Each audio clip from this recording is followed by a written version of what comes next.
U.S. intelligence just confirmed the unthinkable. Iran's last functioning air defense shield, the network that was supposed to make Tehran, Isfahan, and the entire nuclear corridor untouchable, has gone dark in a single night. Not degraded, not disrupted. Dark. The radar returns that Iranian commanders relied on for early warning simply stopped reporting. And in the silence that followed, American aircraft moved through Iranian airspace as if it no longer belonged to anyone.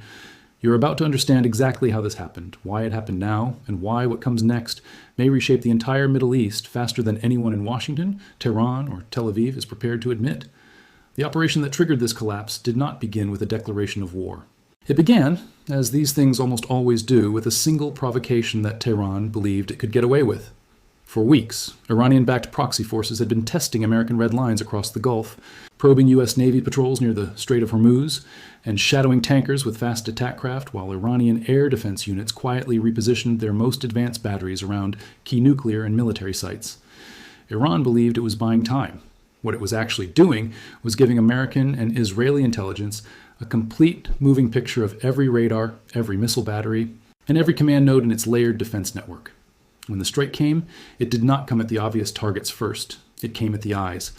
Now you need to understand who is actually behind this decision, because it is not the story you have been told by state media on either side. This was not a single strike ordered on a whim. Multiple defense officials describe a coordinated campaign, months in preparation, built around one simple principle. You do not destroy an air defense shield with brute force. You destroy it by convincing it to reveal itself. And that is exactly what happened over the Iranian coastline 3 nights ago, in an operation so quiet that most of the region did not know it was happening until it was already over.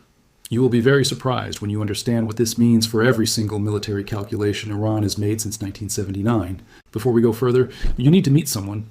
Her name will not appear in any Pentagon briefing, and Iranian state television will never mention her, but she is the reason this story matters.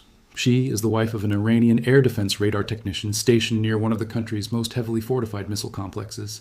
In a video that surfaced briefly online before being scrubbed by Iranian authorities, she describes the night the sirens went off differently than they ever had before. Not the rising wail of an incoming strike warning, but a strange, sustained silence from the base itself, followed by explosions that came from directions the defense systems had never been aimed at. The radios went quiet first, she says. Then the sky lit up, and no one could tell us why the guns never fired. Keep her in mind. We will come back to her, because what happened to her husband's unit is the clearest possible window into how completely Iran's defensive doctrine has just been dismantled. To understand why this collapse happened so fast, you have to understand what Iran actually built over the last 15 years, because it was not a small program. Iran's air defense network was layered in 3 rings designed by its own engineers, and refined with direct technical assistance from Russia, and more quietly from North Korea. At the outer ring sat the Bavar 373, Iran's domestically produced answer to the Russian S-300, a long-range system built specifically to engage stealth aircraft and cruise missiles at extended range using a phased-array radar Tehran proudly claimed could track dozens of targets simultaneously. Layered beneath that sat the Khordad-15, a mobile, short-to-medium-range system designed to be quick enough to relocate before it could be targeted, the same family of system that Iran claims once brought down an American surveillance drone over the Gulf. And at the core, protecting the crown jewels, the nuclear enrichment facilities buried into the mountains at Fordow, the centrifuge halls at Natanz, and the ballistic missile production sites scattered through the Zagros range sat Russian-supplied S-300 PMU-2 batteries, the same family of system that was once considered the gold standard of denial-of-access warfare. On paper, this was a formidable shield. In practice, it depended entirely on one thing: an unbroken command and radar network that could see the threat coming and communicate fast enough to respond.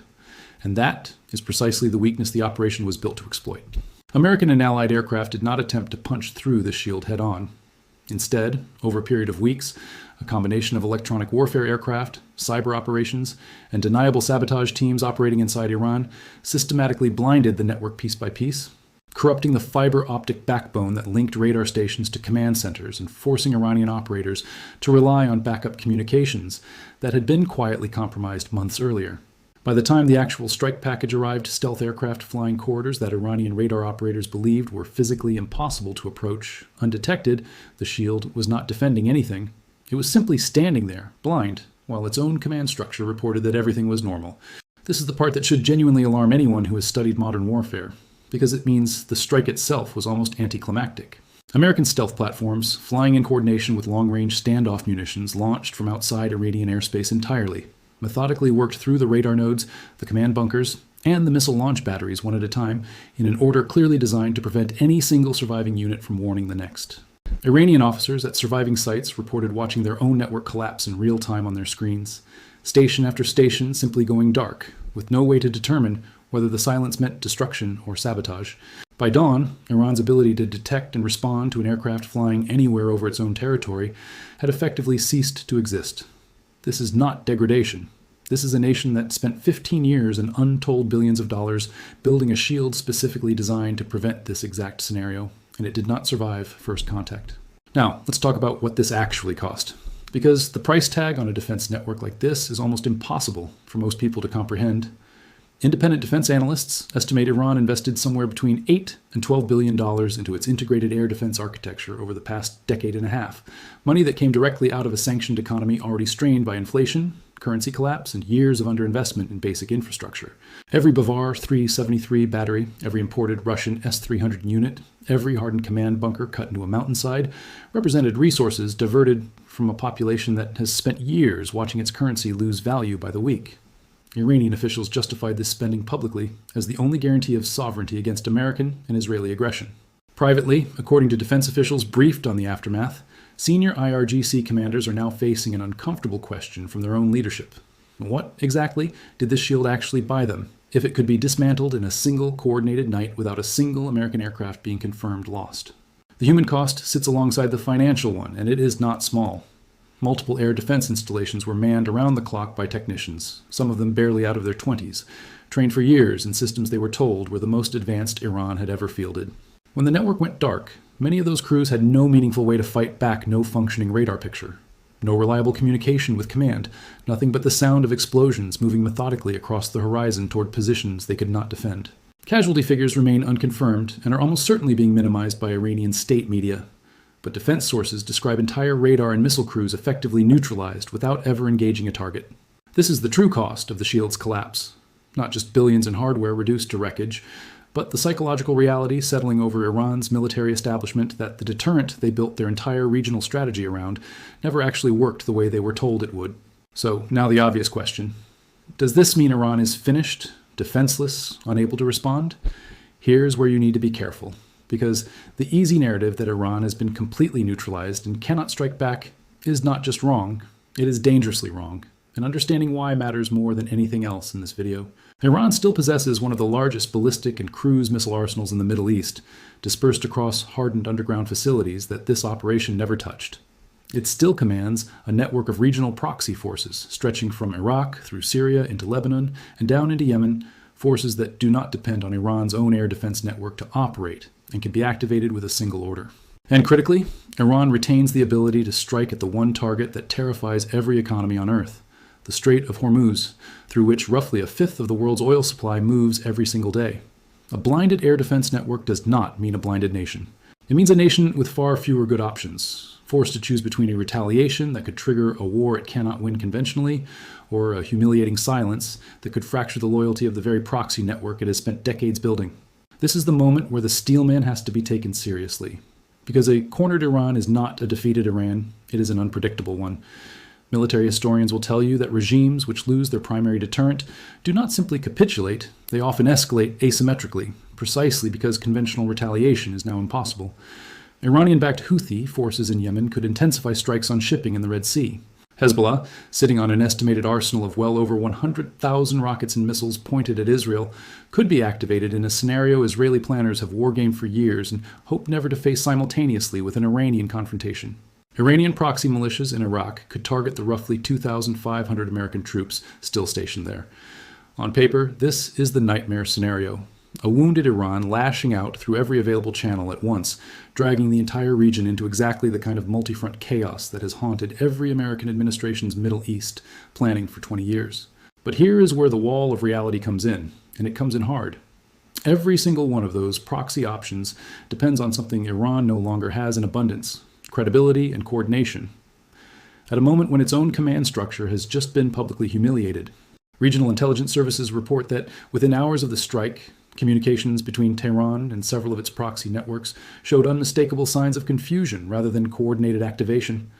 the kind of scrambling that happens when a command authority has lost confidence in its own ability to protect the decision-makers giving the orders. Israeli air defense, meanwhile, is sitting at its highest readiness level in years, with Iron Dome, David's Sling, and Arrow batteries integrated into a network that has now watched, in real time, exactly how thoroughly a supposedly world-class air defense system can be dismantled by a determined adversary. Any large-scale Hezbollah launch invites a response that Israeli planners have made unmistakably clear will not stop at Lebanon's border this time. And American carrier strike groups already repositioned in the region before the operation even began means any Iranian strike on U.S. forces in Iraq walks directly into a retaliatory framework that has been sitting ready for exactly this scenario for months. Now watch what happens next, because this is where the story stops being about one air defense shield and becomes about the entire region rearranging itself in real time. The first domino is Israel, and it moves almost immediately.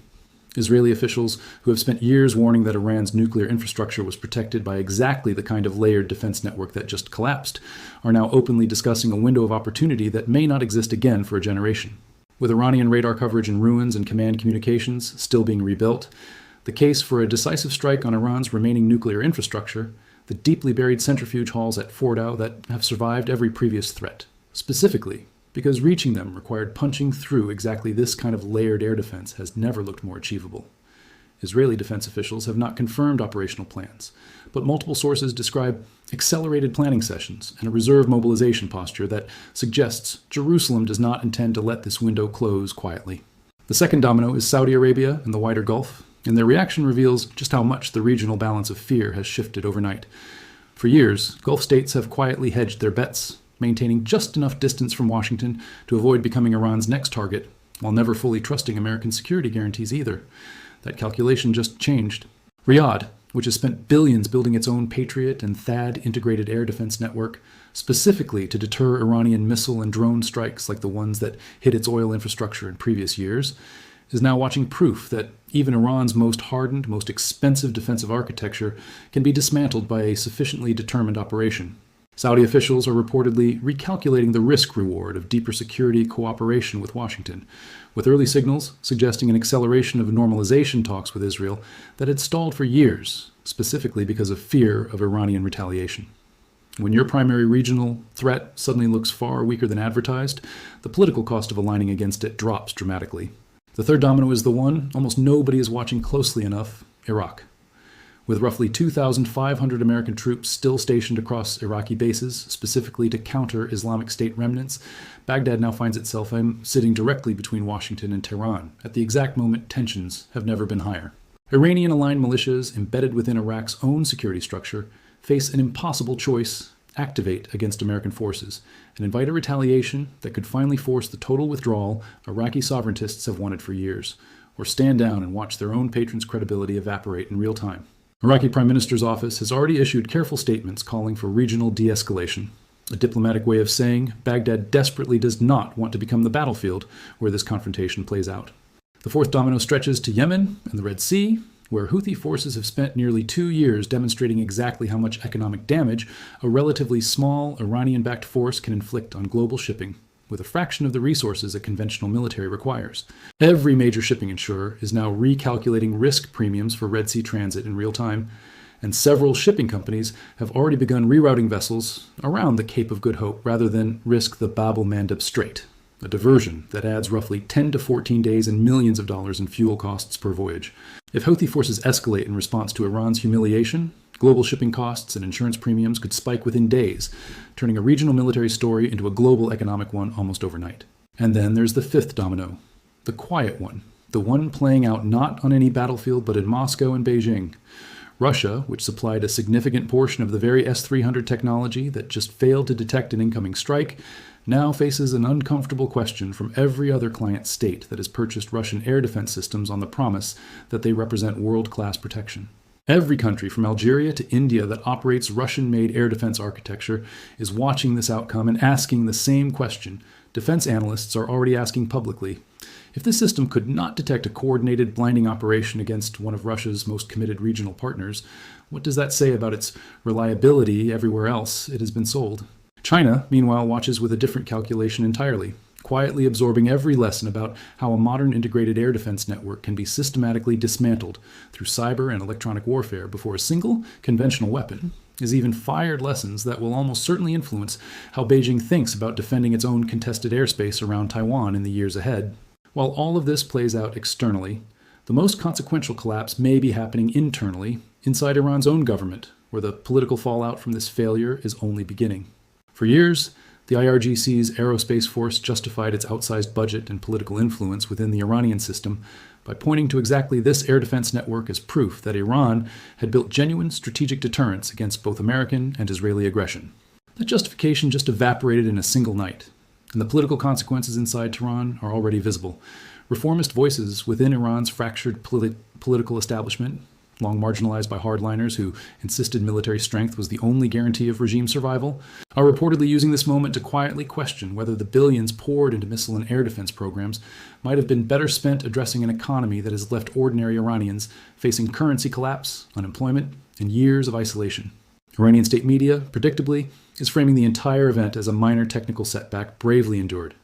But independent Persian language outlets operating outside the country are reporting something very different, unconfirmed, but persistent rumors of senior IRGC Aerospace Force leadership facing internal investigation over how a supposedly impenetrable network could be dismantled so completely and so quickly.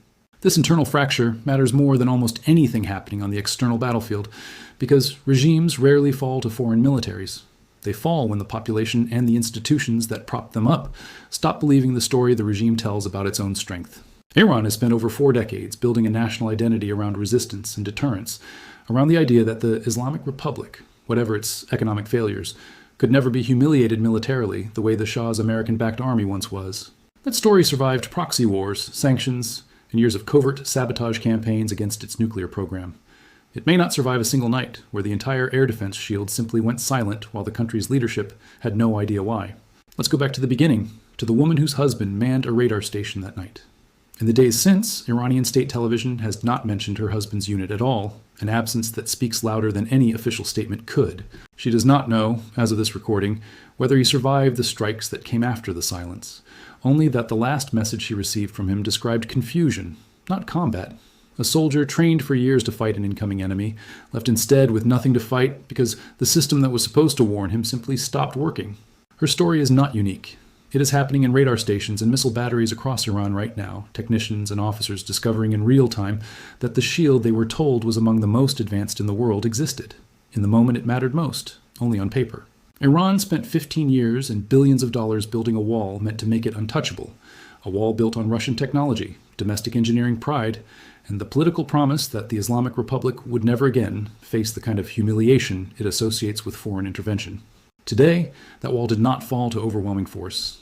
It fell to patience, to a campaign built specifically to exploit the one vulnerability every layered defense network shares the assumption that it will see the threat coming. Iran's leadership can tell its own people whatever story it needs to tell in the coming days. But every intelligence service in the region, every foreign ministry from Riyadh to Jerusalem to Moscow, and every ordinary Iranian family waiting for word from a radar station that went silent for reasons no one has yet explained, now knows the same uncomfortable truth. The shield Iran built to make itself untouchable did not simply fail. It was never truly seeing the war coming at all. Thank you for watching. Please like the video and comment your thoughts, because this is a story that is still unfolding, and we will be here to follow every next move in this rapidly escalating standoff.